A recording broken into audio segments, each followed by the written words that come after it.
నమస్తే అండి. నమస్తే. నేను నైట్ అఘోరి అయితే శ్రీవర్షిని పెళ్లి చేసుకుంది. దాని మీద మీ ఒపీనియన్ చెప్పండి. మధ్యప్రదేశ్లో అంటే శ్రీవర్షిని నేను అమ్మేస్తుంది ఎక్కడైనా దుబాయ్లో కానీ సింగపూర్లో కానీ. ఈ అఘోరి అసలు ఒరిజినల్ కాదండి, ఫేక్ అఘోరి. నిజమైన అఘోరీలు వాళ్ళ యొక్క వ్యవస్థ, వాళ్ళ యొక్క విధానాలు అన్నీ డిఫరెంట్ ఉంటాయి. ఎందుకంటే నేను కాశీ వెళ్ళాను, అయోధ్యలో నేను చూశాను వాళ్ళని. వాళ్ళు అసలు వస్త్రాలు ధరించరు, కార్లు ఎక్కరు, సిగరెట్లు తాగరు, లిప్స్టిక్లు పూసుకోరు, పువ్వులు పెట్టుకోరు, ఐఫోన్లు వాడరు. వాళ్ళు అసలు జనాల మధ్యకే రారు. వాళ్ళు పురుషులుగా పుడతారు, వాళ్ళ లింగాన్ని శివుడికి సమర్పించుకుంటారు. ఇంకా ఒంటి నిండా విభూతి రాసుకుంటే ఇక నిత్యము శివుని ధ్యానంలోనే ఉంటారు. అదే చెప్తున్నాను నేను కూడా. విభూతి కాదు అది, మీరు అన్నట్టు పౌడరే. అది ఫేస్కి రాసుకొని పౌడర్ వాడుతుంది. వాళ్ళు ఏంటంటే మనలాగా పూరీలు, ఇడ్లీలు, బిర్యానీలు, గారెలు అవి తినరు. వాళ్ళు ఏంటంటే నరమాంసం తింటారు. సో వాళ్ళు నిజమైన అఘోరీలు. ఈమె ఏంటంటే ఒక ఫేకు. ఎలాగైనా ఒక పబ్లిక్ ఫిగర్ అవ్వాలి, ఫేమస్ అవ్వాలని పబ్లిక్ మధ్యలోకి వచ్చి పబ్లిక్ని ఇంతగా డిస్టర్బ్ చేస్తుంది. జనాల దగ్గరికి వెళ్ళి మీ ఇంట్లో క్షుద్ర పూజలు చేస్తాను, మీ అబ్బాయిలకి అమెరికాలో ఉద్యోగాలు వస్తాయి, లేకపోతే మీ అమ్మాయిలకి గవర్నమెంట్ అల్లుళ్ళు వస్తారు, లేకపోతే మీరు బంగ్లాలు ప్లాట్లు కొనేసుకుంటారని మాయ మాటలు చెప్పి వాళ్ళ లక్షలు గుంజుకొని పిల్లలు పుట్టిన వాళ్ళకి మీ యోని పూజలు చేసి పిల్లలు పుట్టిస్తానని మొన్న ఎవరికో యోని పూజ చేసి 10 లక్షలు తీసుకుంటారు. ఇలా జనాల్ని మోసం చేసి బతుకుతుందండి. అమ్మాయిలు కూడా ఎందుకు ట్రాప్ చేస్తుంది? ఇంతకుముందు రాధాని అమ్మాయిని చేసుకుంది, ఇప్పుడు శ్రీవర్షిని చేసుకుంది, నెక్స్ట్ ఇంకెవరినో చేసుకుంటుంది. వీళ్ళని ఎక్కడో దుబాయ్లోనే ఎక్కడో అమ్మేస్తుందండి. సో పబ్లిక్ కూడాను ఆలోచించాలి ఈ విషయం కోసం. ఆమె అయితే ఒరిజినల్ అఘోరి అయితే కాదు. ఫైనల్గా ఈ అఘోరి నుంచి తప్పించుకోవాలంటే ఏం చేయాలి? ఇప్పుడు ఆల్రెడీ కేసు పడిందట హైదరాబాద్లో. 10 లక్షలు మోసం చేసిందని ఎవరో చెప్తే విన్నాను, న్యూస్లో వచ్చింది TV9లో. సో ఆ కేసు కానీ బలంగా ఉంటే ఈమె మాత్రం లోపలికి వెళ్ళిపోతుంది. ఆమెను పట్టుకోవడం కూడా కష్టమే. ఒక క్షణంకి యూపీలో ఉంటుంది, ఇంకొక క్షణానికి మధ్యప్రదేశ్లో ఉంటుంది. ఒక క్షణం వీడియోస్లో చూసుకున్నట్టయితే పోలీసులను కొడుతుంది కదా. పోలీసులు కొడుతున్నా కానీ పోలీసులు ఏం చేస్తున్నారు నాకు అర్థం అవడంలా. పోలీసులు లేకపోతే అసలు మన దేశమే లేదు. ఈరోజు మనం ఇంట్లో ఇంత హ్యాపీగా నైట్ టైం పండుకుంటున్నాము, రోడ్ల మీద తిరుగుతున్నామంటే పోలీసుల యొక్క రక్షణ బట్టే మనం. లేకపోతే ఏ పాకిస్తాన్ వాడు, ఏ చైనా వాడు, ఏ బంగ్లాదేశ్ వాడు మనలో చేసేస్తాడు. సో పోలీసులు పచ్చి బూతులు తిట్టడము చాలా దురదృష్టకరం. ఇప్పటికైనా 2 రాష్ట్ర ప్రభుత్వాలు, ఆంధ్ర కావచ్చు, తెలంగాణ కావచ్చు, కళ్ళు తెరిచి ఆమె లోపల వేయాలని నేనైతే కోరుకుంటున్నాను. ఆమె అయితే చాలా పెద్ద డిస్టర్బెన్స్ అయిపోయింది 2 తెలుగు రాష్ట్రాల్లో కూడా. ఇప్పుడు చూసుకుంటే రెండు రాష్ట్రాల్లో లేడీ అఘోరి అయితే హల్చల్ చేస్తుంది న్యూస్ అయితే. ఇప్పుడు శ్రీవర్షిని అనే అమ్మాయిని పెళ్లి చేసుకుంది నిన్న నైటే. అది రైట్ అంటారా? ఖచ్చితంగా అయితే తప్పే అన్న. ఎందుకంటే ఇది ఆ లేడీ అఘోరి ఎవరైతే ఉన్నారో ఆల్రెడీ ఇంతకుముందుకే ఒక అమ్మాయి లా చదివే అమ్మాయిని పెళ్లి చేసుకునేసి డబ్బులు బ్లాక్మెయిల్ చేసి నేను మళ్ళీ బ్లాక్ మ్యాజిక్ చేపిస్తా, పిల్లలు కనిపిస్తా, పిల్లల్ని గందాం అనేసి ఇవన్నీ చెప్పి అట్లా ఆమెను మోసం చేసింది. మళ్ళీ ఇది సెకండ్ పెళ్లి చేసుకోవడము, ఈమెను మోసం ఖచ్చితంగా చేస్తాడు. ఇప్పుడు అఘోరి వేషంలో ఉన్నప్పుడు వారణాసిలో మన శివుని భక్తితోనే ఉంటాం ఎప్పుడైనా సరే.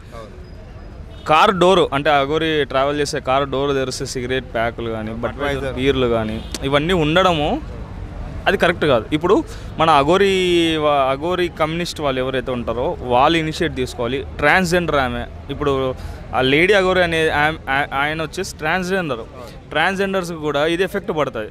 వాళ్ళ కమ్యూనిటీ కానీ వీళ్ళ కమ్యూనిటీ కానీ ఇనిషియేట్ తీసుకొని బట్టలు కూడా తీసి కొట్టాలి. ఈమె ఫస్ట్ లేడీ అఘోరి పేరు పెట్టుకోవడం ఏం అవసరం? ఇప్పుడు ఆ అమ్మాయిని తీసుకొని పోయినాడు, రేపు పొద్దున అమ్మాయి తిరిగి వచ్చినా ఆ అమ్మాయికి ఇంకో పెళ్లి కావాలన్నా ఇప్పుడు వాళ్ళ మమ్మీ వాళ్ళ డాడీ రోడ్డు మీద నిలబడుకొని ఏడుస్తున్నారు. సరైన ఒక వ్యక్తితో పోతే ఏం ప్రాబ్లం లేదు. అట్లా అఘోరి సత్వం ఉండి ఆయన బ్లాక్ మ్యాజిక్లు అవి ఏం లేదు. పాన్స్పోర్ట్ చూసుకున్నది నాంబీషన్ ఏలు ముద్ర బ్యాచ్ ఏం ఒక్కటి రాదు, మంత్రం రాదు, తంత్రం రాదు. అదేది మన గుడిలో కూడా ఏదో 2 ఏళ్ళు ఇట్లా విరూపాక్షలో పెడతారు. ఇట్లా అట్లా పెట్టడం ఒకటి చేస్తే ఏదో పెద్ద మనం ఆయనకు అన్నీ వస్తాయి అనుకున్నాం. కాబట్టి ఇదంతా ఎవరో ఒకరు ఇనిషియేట్ తీసుకుని తెలిసినా కానీ ఎవరేం చేయలేకపోతున్నారు. ఎందుకంటారు? అదే ఇంతవరకు పట్టించుకోలే. ఏముందిలే ఇవన్నీ కామనే కదా. ఇంతకుముందు కూడా ఏదో ఊర్లో పోయి పోలీసులను తిట్టడము అది తిట్టడం చేసినారు. గ్రామస్తులు కూడా చాలామంది కొట్టిండ్రు, రీసెంట్గా కూడా కొట్టిండ్రు. కాబట్టి ఇంత వైరల్ కాలే అప్పుడు. ఇప్పుడు అయ్యింది. ఖచ్చితంగా అయితే ఏదో ఒకటి అయితే చేస్తారు. ఇప్పుడు ఆమెకి ఒకటి చెప్పాలి మనం, లేడీ అఘోరికి ఒకటి చెప్పాలి. ఉంటే శివుని భక్తిగా లేడీ అఘోర వేషంలో శివుని భక్తురాలుగా నమ్మి శివుని నామస్పర్వంలోనే ఉండాలి నువ్వు. లేదనుకో పాన్స్పోర్ట్ క్లీన్ చేసుకొని ఆ రుద్రాక్షలు తీసేసి గుద్ద మూసుకొని మగోన్లాగా వచ్చి పెళ్లి చేసుకో, ఒక పిల్లని పెళ్లి చేసుకొని బాగా బతుకు సమాజంలో. లేదనుకో మాత్రం గుడ్డలు తీసి కొడతారు, ఖచ్చితంగా కొడతారు. ఆ పాన్స్ పౌడర్ ఇట్ట కొంచెం రిమూవ్ చేస్తే మాత్రం ఖచ్చితంగా కుక్కను కొట్టినట్టు కొడతారు. అంటే అఘోరి అని పేరు చెప్పుకొని ఇక్కడ శ్మశానాల్లో అక్కడొక్కడ ఉండకుండా మనుషుల మధ్యలో ఐఫోన్లతో తిరుగుతుంది, ఇంకా ఒకటే కారులో ప్రజలు నమ్ముతారు. ఇంకా మన ప్రజలు ఎట్లాంటో తెలుసు. మూఢనమ్మకాలు లేవన్నా సరే మూఢనమ్మకాలు ఉన్నాయి. ఏమో పిల్లి ముందు ఇట్లా పోతే ఆ పిల్లి వచ్చింది, మనం ఈరోజు ఏదో ఒకటి అవుతుంది అని మళ్ళీ ఎన్నికి తిరిగిపోయేతోళ్ళు మన ప్రజలు. కాబట్టి అమాయకులు ఫోన్పేలు కొట్టిన డబ్బులంతా అది చేస్తా ఇది చేస్తా అని చెప్పి బడ్వేజర్ బీర్లకు, అదేది మన కింగ్స్ లైట్ సిగరెట్ ప్యాక్లకు, ఇంకోటి కూడా ఉన్నాయి, లోపల కూడా ఉన్నాయి ఆమె చేసేటివి. మళ్ళీ కాళికామాత దేవుని పూజిస్తుంది. ఇవన్నీ ఎట్లున్నాయంటే ఈ ఒక స్కామ్ ఇదంతా. అది మన ప్రజలు తెలుసుకోవాలి. ప్రజలు తెలుసుకొని శివుడు తాండవం ఆడుతున్నాడు అని చెప్తున్నా కదా. గుడిలోనే విరూపాక్ష స్టైల్లో ఈ ఏళ్ళు ఇట్లా మడత పెట్టడము, ఇట్ట పెట్టడము అవన్నీ చేస్తుంది. కాబట్టి మన ప్రజలు తెలుసుకోవాలి, ఏమి రాదరా నా అంబిషన్ ఇది ఏలిముద్ర బ్యాచ్ అని ప్రజలు తెలుసుకొని, మన ప్రజలు ఇప్పుడు గ్రామస్తులు కొట్టినారు కదా, అట్లా ట్రాన్స్ కమ్యూనిటీ వాళ్ళు, మన అఘోరి కమ్యూనిస్ట్ వాళ్ళు ఉంటారు చూడు, వాళ్ళు గుడ్డలు తీసి కొట్టాలి. ఎందుకంటే మన నార్త్, మన సౌత్లో దేవుణ్ణి ఇంకా అటు ఇటు నమ్మే వాళ్ళు ఉంటారు. అంటే అఘోరి వాళ్ళని అటు ఇటు నమ్మే వాళ్ళు ఉంటారు. అదే నార్త్ సైడ్ అయితే అఘోరి వాళ్ళని ఎంతైనా నమ్ముతారు. ఆడు ఇంకెంత స్కాములు చేసి ఇంకెంతమంది అమ్మాయిలని మోసం చేసింటాడు అనేది కూడా బయటపడుతుంది పక్కగా. అదే ఉంటే అట్టైనా ఉండాలి, ఇట్టైనా ఉండాలి. నువ్వు శివుని నమ్ముకుంటే అట్లుండు, లేదా ఈ అమ్మాయిని వదిలిపెట్టు. లేదు నువ్వు అదేదంటే శివుని ఆ పాన్స్ పౌడర్ రిమూవ్ చేసుకొని ఆ అమ్మాయితో పండుకోవాలి నువ్వు. అది నేను మాట్లాడితే నేను నరమాంసం తింటున్నాను, దీక్షలో ఉంటున్నాను అంటున్నాడు. అంటే నిజంగా నరమాంసం తింటాడా? ఎవరు ఈ కాలంలో ఎవరు తింటారన్నా? బడ్వేజర్ బీర్ తాగుతాడు, ఏదో స్టఫ్కి చికెన్ 65 లేకపోతే బుడ్డలో అవి తింటారు. నరమాంసం అవి అది చెప్తున్నా కదా. ప్రజల్ని తిక్కోలని చేయాలంటే ఇంకెంత తిక్కోలని చేస్తారు. అవన్నీ మాటలు నమ్మి గుడిలో 2-3 ఏళ్ళు ఇట్లా పెట్టే వరకు ఫోన్పేలు ట్రస్టులు ఏమో ట్రస్ట్ కన్నా అనాథాశ్రమం కన్నా వేసేయం కాదు. ఇట్లాంటి అఘోరీలకు వేసి డోర్ తెరిస్తే సిగరెట్ ప్యాకులు కింద పడతాయి, డిక్కీ తెరిస్తే బడ్వేజర్ బీర్ల టిన్నులు బయట పడతాయి. ఇవన్నీ ఎట్లున్నాయంటే మన ప్రజలు తిక్కులని చేయనికనే మోడర్న్ అఘోరి అంటారా? మోడర్న్ అఘోరే, ఇంకేమన్నా పాన్స్ పౌడర్ అఘోరే అని చెప్తాం మనం ఎంతసేపు ఉన్నా సరే. నమస్తే అన్న. నమస్తే అండి. ఇప్పుడు లేడీ అఘోరి అయితే వర్షిణి అయిన అమ్మాయిని పెళ్లి చేసుకుంది. అది నిన్న నైటే చేసుకున్న పెళ్ళి, గుడిలో వెళ్ళి చేసుకున్న పెళ్ళి. అది ఎంతవరకు రైట్ అంటారు? అసలు అఘోరీలు ఎవరు పెళ్ళిళ్ళు చేసుకోరండి. అఘోరీలు ఎవరు కూడా దైవత్వంలో మునిగుంటారు. అసలు మనకు కనపడలో ఒక సామాన్యంగా ఏదో సందర్భంలో ఏదన్నా తీర్థయాత్రలకు వచ్చినప్పుడు, పుణ్యస్థానాలకు వచ్చినప్పుడు కనపడుతుంటారు అలాంటి మహానుభావులు. ఇది అఘోరీ కాదు. ఈ ట్రాన్స్జెండర్ అయి ఉండి ఆపరేషన్ చేయించుకుని అన్నీ క్లియర్గా మనకు చూపించేసి వేళ పెళ్ళి అనే మాయతో ఆ పిల్లని తిప్పుకుని తిరుగుతుందంటే ఇది కరెక్ట్ కాదు. ఎందుకంటే ఇప్పుడు ఇది కూడా ఈ అఘోరీ కూడా కొన్ని దొంగ గౌరి, వాస్తవంగా చెప్పాలి దొంగ గౌరి అన్నమాట.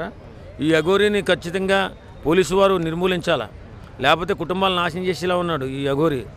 కాబట్టి ఇప్పుడున్నటువంటి తరుణంలో ఆ కుటుంబం చాలా ప్రమాదంలో ఉంది. ఆ ప్రమాదం నుంచి పోలీసులు జాగ్రత్త వహించాలి. అలాగే నేను విన్నదానిగా చాలా విషయాలు విన్నాను. కొంతమంది వ్యక్తులు డ్రగ్స్ వల్ల కూడా ఎలాగ అయిపోతారేమో.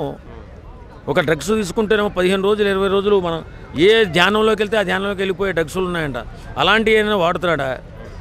పూర్తిగా పోలీస్ స్టేషన్లో విచారించి అతనికి బుద్ధి చెప్పి ఆ పాపని ఆ తల్లిదండ్రులకు అప్పగించి ఆ కుటుంబాన్ని కాపాడవలసిన బాధ్యత పోలీసులు తీసుకోవాలా.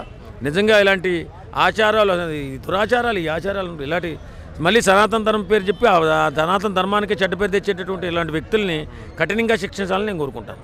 అంటే శివుడు నాలో తాండవం చేస్తున్నాడు, పార్వతులు నాలో ఉన్నారు అని చెప్పి భక్తులతో అయితే అంటున్నాడు గుడుల దగ్గరికి వెళ్ళి. అంతే కదా. ఇప్పుడు దొంగలంతా ఇలాగే తయారవుతారు. గుడుల దగ్గరికి వెళ్ళి శివుడు తాండవం చేస్తున్నాడు, పోలీస్ స్టేషన్లో పెడితే శివుడు తాండవం చేస్తాడు.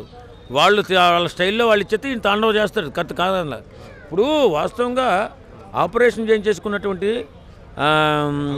అఘోరి పూర్తిగా నపవంచుడుగా మారిపోయిన తర్వాత ఎలా పెళ్లి చేసుకుంటాడు? ఏం చేస్తాడు పెళ్లి చేసుకున్నావు? ఇది కరెక్ట్ కాదు కదా. ఇది కొత్త సాంప్రదాయాన్ని తెరతీసినట్టున్నాడు వీడు ఈ సమాజాన్ని చెడదొప్పడానికి. ఖచ్చితంగా బుద్ధి చెప్పాలి పోలీస్ డిపార్ట్మెంట్. దీన్ని వాడు కళ్ళు తెరిపించాలి ఫస్ట్. పోలీస్ డిపార్ట్మెంట్ తీసుకెళ్ళాలా? మరి ఎందుకు తీసుకెళ్ళట్లేదు, మరి ఎందుకు భయపడుతున్నారో? అందరూ సామాన్య మానవులు భయపడుతున్నారు, పోలీసు వారు కూడా భయపడుతున్నారు. ఏంటో తెలియలేదు. ఆ అమ్మాయిని తీసుకుపోతుంటే తల్లిదండ్రులు బోరుని ఏడుస్తుంటే కళ్ళు మరి బాధపడుతుంటే మరి చూడాలి కదా పోలీసు వారు. ఖచ్చితంగా వాడిని ఖచ్చితంగా శిక్షించాలని నేను కోరుకుంటున్నాను. అఘోరి అంటే మొత్తము సమర్పించుకుంటారు అసలు, అంటే ఊరు బయట ఉంటారు, శ్మశానాల్లో ఉంటారు, ఇంకా ఎప్పుడు నరమాంసం తింటారు. కానీ ఈ అఘోరి ఏంటంటే బడ్వైజర్లు బీర్లు తాగుతున్నారు, కారులో తిరుగుతున్నారు, ఐఫోన్ వాడుతుంది, ఎక్కడికంటే అక్కడికి ఊర్లోనే తిరుగుతుంది కానీ ఊరు బయట తిరుగుతలేదు. ఈ అఘోరి కాదండి, ఈమె అఘోరి అని ఎవరన్నాడు? అఘోరీలు ఎక్కడ ఉంటారు? అసలు మనకు కనపడరు అసలు. వాళ్ళు కనపడే వ్యక్తులు కాదు, ఆ దైవాంశ సంభూతులు వాళ్ళు. దైవాంశ సంభూతులు పట్టుకుని ఈడెవరు ఈ వచ్చి పార్కుల్లో కూర్చుంటాడు. నేను ఒకసారి మా అబ్బాయికి డ్రైవింగ్ నేర్పుతా, ఇలా చూసి గుండె ఆగిపోయింది ఒకసారిగా. మొత్తం వెనకాల ముందు పుర్రెలు ఉంటాయి, మనిషి పుర్రెలు మొత్తం ఉంటాయి. అదో రకంగా భయానక వాతావరణం ఉంటుంది ఆ కారులో. గుండె ఆగిపోయింది, ఏదో టిఫిన్ చేస్తుండే అక్కడ ఆపేసి లోపల. ఇలా చూసి ఒకసారి షాక్ నేను, రేపు భద్రాపాదం పరిస్థితి బాగాలేదన్నట్టు. మనకి భయాలు ఉంటాయి కదా, ఏదో చేస్తారు ఏదో చెప్పిస్తారని భయాలు. కానీ పోలీసు వారు మాత్రం తీసుకెళ్ళి వాళ్ళ ట్రీట్మెంట్ ఇచ్చి గౌరవిస్తే బాగానే ఉంటుంది. మరి తెలుస్తుంది ఈ అమ్మాయి ఎందుకు అలాగే ఎడిట్ అయిపోయింది. ఎవరు కూడా పోలీస్ కేసు పెడుతుంటే కూడా పోలీసులు ఎవరు ఆ కేసుని తీసుకుంటలేదట, ఎందుకంటారు? ఏమో మరి అలా ఉండకూడదు. పోలీసు వారు అలా ఉంటే ఇంకా సామాన్య ప్రజలు ఎలా బతుకుతారండి? బతకాలి. ఏమో అమ్మాయి అయింది, రేపు ఇంకోలు అవ్వచ్చు. అవునవును. అసలు ఏంటంటే భయపడుతున్నారు, ఎందుకు ఆత్మహత్య చేసుకుంటాను, మీ పోలీస్ స్టేషన్ ముందు తగలబెట్టేసుకుంటాను అంటున్నాడు. కారులో సజీవ సమాధి అయిపోతాను అంటున్నాడు. ఏం చేయాలి రేపు పొద్దున్న? ఎవడు తలకు చుట్టుకుంటుందో, ఎవడు కుటుంబం నాశనం చేస్తాడని భయం కదా. అందుకే పోలీసులు కూడా భయపడుతున్నట్టున్నారు. పెళ్ళి అయిందంట, ఇప్పుడు రెండోసారి పెళ్లి చేసుకుంది. ఇప్పుడు వాస్తవంగా అతను ట్రాన్స్జెండర్. అప్పుడు ఏదో కార్యక్రమాల మీద పెళ్లి చేశారు. పెళ్లి చేస్తే ఇటు పలానా పనికిరాడని చెప్పి తెలిసిపోయి వదిలేశాడు. వాస్తవం వదిలేసి అలా బాంబే పోయి ఆపరేషన్ చేయించుకుని అటుపోయి ఏదో సనాతన ధర్మం అంటే బాగుంటుంది, ఇది ఇప్పుడు ఇదే ఫేమస్లో ఉందని చెప్పి ఇలా ప్లాన్ చేసినట్టున్నాడు. పోలీసు వాళ్ళు మాత్రం కళ్ళు తెరిచి వాడిని కళ్ళు మూపించాలి. మొన్న కూడా ఏదో 15 లక్షలు మీకు దిష్టి ఉంది, ఆ దిష్టి పోవాలంటే ఒక 15 లక్షలు ఇవ్వడని చెప్పి డబ్బు తీసుకుని జంప్ అయిపోయినాడు అంట. అయిపోతారండి దొంగ బాబాలు, అలాగే ఉంటారు. వాళ్ళని జాగ్రత్తగా మనం చూసుకోకపోతే మనం కూడా నష్టపోతాం.